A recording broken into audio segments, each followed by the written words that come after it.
So you think there's and I certainly don't disagree with this, but that there could be mass hysteria if people thought there is a presence here to whom we are inferior.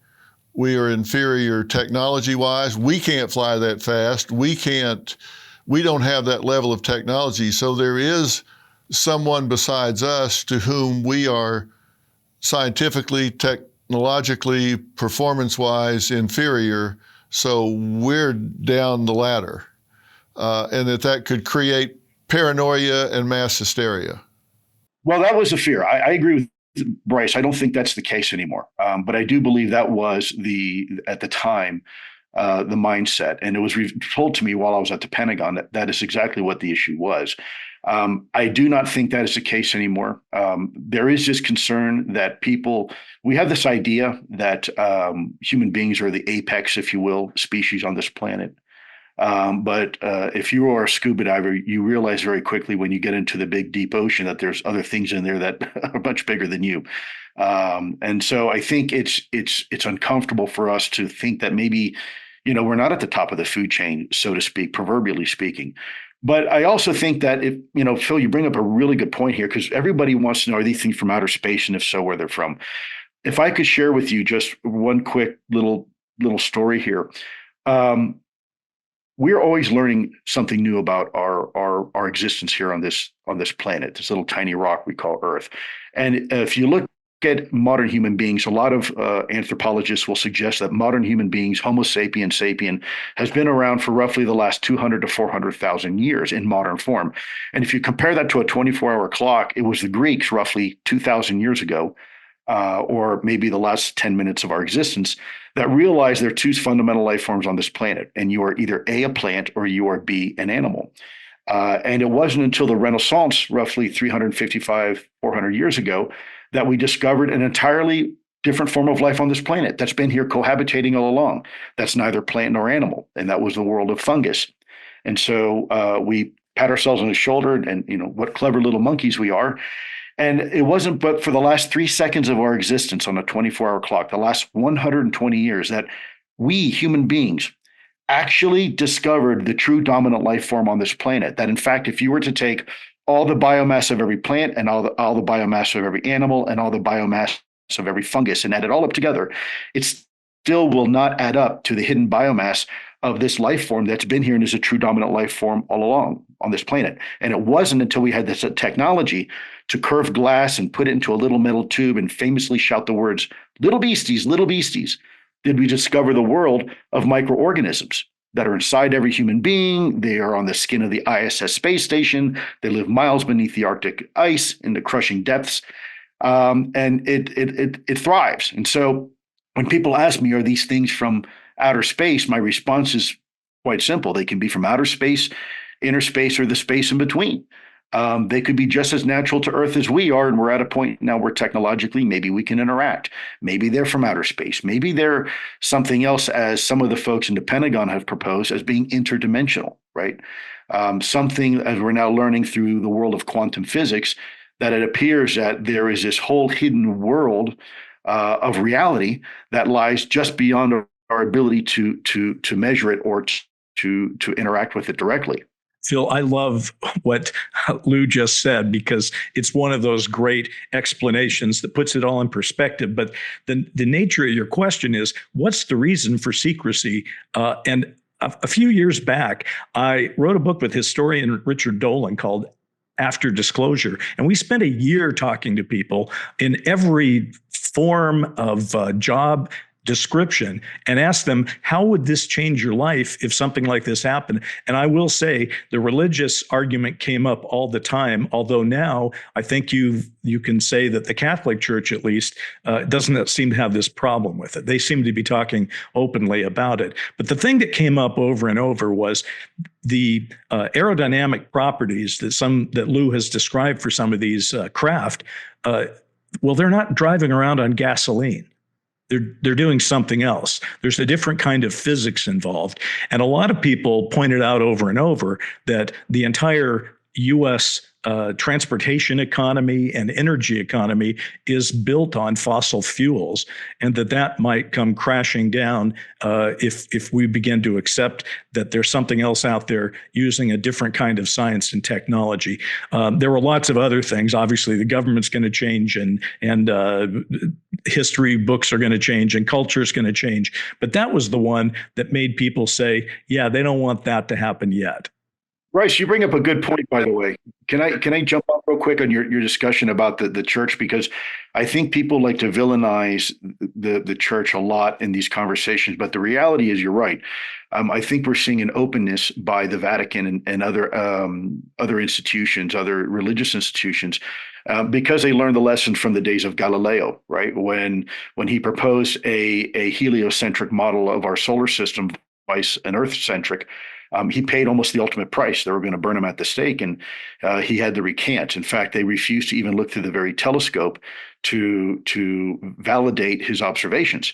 Now we look back and we say, "Wow, that was really silly. That was a dumb move on our part. Why would we have been so afraid of that?" At the end of the day, it didn't challenge any notion of religion or quote unquote a god.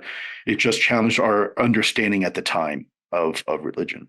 If this is true, and if it exists, and people have a right to know it, how do you think this would be ultimately disclosed? Is there a point at which the government would say, "We do have evidence of this, and here it is"? I mean, we have this remnant of a crash, and this is metallurgically something that is not of this world, or we have some type of skeletal remain, or we have some type of body that has been preserved, or we have some type of communication that is ongoing. If this is disclosed, how do you think it will be disclosed? Bill, you know that I used to be an investigative journalist, and I went to Hollywood, and I've spent years thinking about that very topic. I will say this. People like to think it's the president coming out and holding a news conference and saying, "And by the way, here are 3 terabytes of photos and videos, knock yourselves out."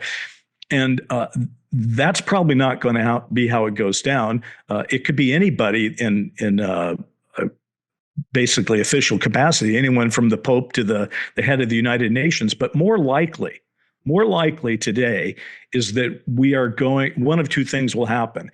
We personally, as people, as humankind, will find a way to reveal to ourselves what's going on and push the governments into coming a little more clean than they have, or something else will happen. Now, famously, I like to say, by the way, there's one thing that we agree with whoever these others are about, and that is it should be secret, because we could have held a news conference over the last 80 years and revealed this, but we haven't. And they could have landed on the White House lawn or in Central Park and shown off some of their technology, but they haven't done that either. So something like that, though, could happen. If there is an event, something like that Washington overflight in 1952, spurs the debate so much that people start to come forward, that could do it. But the other remember today, we now live in a global economy. This isn't just the purview of the United States of America. It probably was around the 50s and 60s, because we were coming out of World War II and we were the top dog all over the world. There are a lot of other countries, by the way, who have had many of these sightings, have investigated them for themselves, and could easily come forward. It could be Brazil, it could be China, it could be Russia. And once somebody starts to say the words out loud that we have evidence that we're not alone, then it becomes almost a race to the forefront. We can't let, here in the United States, we couldn't let everybody else disclose, and we, fold our arms and hold our breath till we turn blue. No, we're going to have to get out there and have at least some kind of disclosure. Remember, as they said in Watergate, a limited modified hangout, possibly. And I also wonder if I was advising the government from a psychological standpoint, and like I say, I've spent a lot of time in the litigation arena, and you always want to handle everything on direct. You don't want somebody to bring something up on cross-examination that you didn't. It's a lot better to do this on friendly fire where you bring it up. We can certainly lose control of this narrative if whoever, whatever, from whichever world or not of this earth location decides they're going to have an event. They're going to land in Central Park, or they're going to land in some other country or something, and just say, surprise, here we are, debate's over. Then you do lose control of the narrative. And I would have to be saying to the government, if we have absolute irrefutable evidence, I would kind of want to bring that out before I lost control of the narrative. And all of a sudden they show up and it's like, yeah, we're stupid, we didn't know it. Or, yeah, we'll tell you now that we did, but we withheld it from you. It seems like they would want to get ahead of that. Certainly, by the way. I think you're seeing that happen right now. Well, yeah, I mean, things have changed so much. Technology and social media and journalism used to be the only gatekeepers, but now that's not true. Now we have the internet and we have everything else. So I think there is quite likely a great deal of concern within the government these days as to doing exactly what you suggest. How do we get out ahead of this thing? And when do we do it? And what does that look like? I also, if I may, I would submit that I think a lot of people think disclosure is an event. Again, maybe the president coming out and having a press briefing. But I think disclosure is actually a process, and I think it's a process we are already very well down the road. You already have members of this current administration and the previous administration and the one before that all coming out and saying, yes, there's validity to this. You now have members of Congress who has received classified briefings in a classified setting that are now coming out and saying, yes, we need to take this topic seriously. And you know what? There isn't panic on the streets, and people aren't running for their banks, or if they're running for the banks, it's certainly not for this reason. So I think we are seeing this conversation happening in a way where we can sensitize the public, socialize the public to the idea that this is not necessarily a threat. Just because we don't have all the answers doesn't mean that it's necessarily an issue or a problem. And I think, you know, the psyche of the American people has proven to be fairly resilient. I've always said that I think America can handle the truth, and I think America deserves the truth. I actually recently wrote a book, and if you want evidence that the government's actually now allowing this conversation to take place, is the fact that they allowed me, after a year review of my book, they allowed me to publish it. And I had some very, very detailed information in there. Some of it was very, very classified at one point.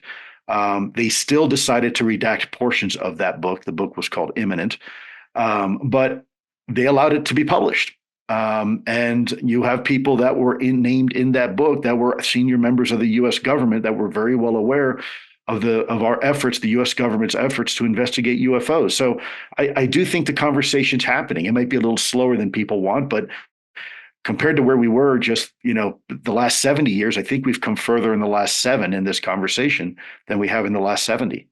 Of course, gentlemen, when it comes to disclosure, the real question that has to be answered by everybody is it depends on what is disclosed. So if in fact, I would argue that Lou probably knows more than I do about what is actually happening because he's been on the inside. But there are people who have pretty good information, but it hasn't been disclosed. And you have to ask yourself, what's the reason for that? Is it possible that what the disclosure would be is a little unsettling? And obviously, simply saying we're not alone is a little unsettling. But if the idea is they're a problem, then that's a whole different thing. And I would just point out that going back to Roswell in 1947 and moving ahead, UAP have been historically seen near nuclear power facilities and nuclear weapons facilities. And you could look at that 2 ways. You could, if you think there are space brothers, maybe they're just looking into this to try to help us save our own planet. But if you think Otherwise, and you look at it from a military point of view, what do you do before you launch anything? You make sure that you understand what the other guy's got. You do information gathering and intel gathering on that. So again, I go back to what's going to be disclosed. That's what I am not sure of yet. And that could have a lot to do with where we are right now.